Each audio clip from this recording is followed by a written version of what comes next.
They said he was just a playboy cricketer. A celebrity. A man who wouldn't last in the real world. But he proved them all wrong. Not by shouting, not by begging, but by building, brick by brick, dream by dream, heartbreak by heartbreak. This is not just a story of Imran Khan. This is a story of unshakable belief. Born in Lahore in 1952, into a well-to-do Pashtun family, Imran Khan's early life was comforted, but not easy. He was a shy boy. Reserved. Quiet. But he had one friend, his cricket bat. While others chased security, Imran chased something invisible, something loud inside his heart. He wasn't naturally aggressive or flashy. He didn't talk much. He just worked. Silently. Obsessively. Bowling against walls.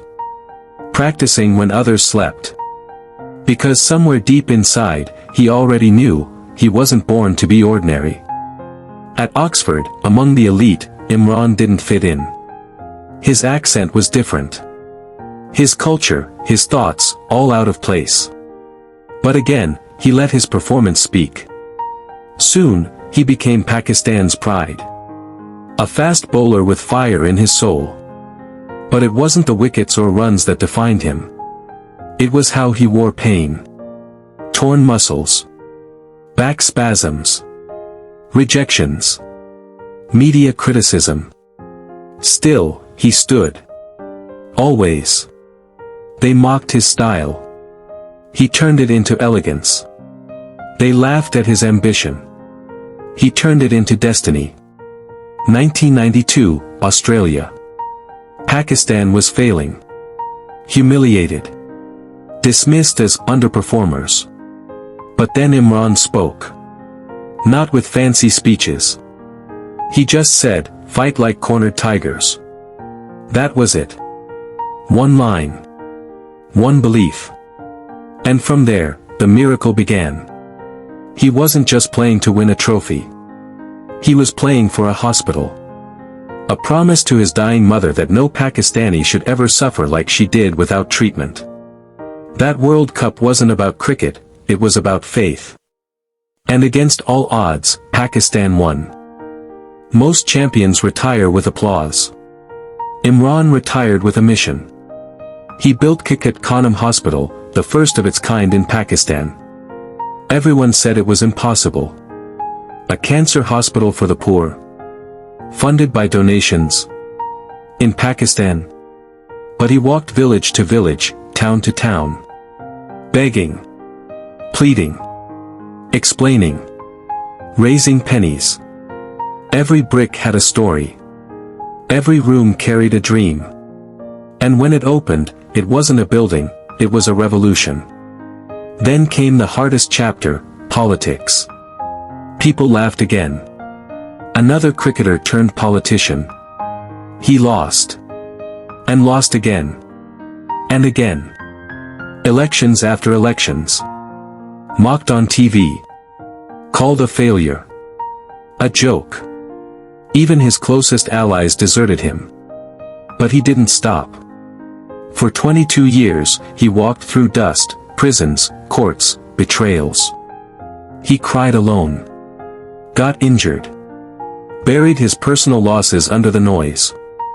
But one thing kept him going, the people. He wasn't fighting for power. He was fighting for purpose. In 2018, Imran Khan became Prime Minister of Pakistan. But his victory was not in the throne. His victory was in the scars he carried to get there. No political dynasty. No billionaire support. Just grit. He walked into one of the most broken economies, a volatile region, and a divided nation. He made mistakes. Took risks. But stayed clean. Honest. Relentlessly working. He didn't change to fit power. He tried to change power itself. And then, the system struck back. Removed from power. Jailed. Isolated. Silenced. The man who once raised a World Cup, now sat alone behind bars. But he didn't cry. He didn't break. Because this is Imran Khan. He knows that real change never comes easy. Real heroes don't retire. They fall. They bleed. And then, they rise, again.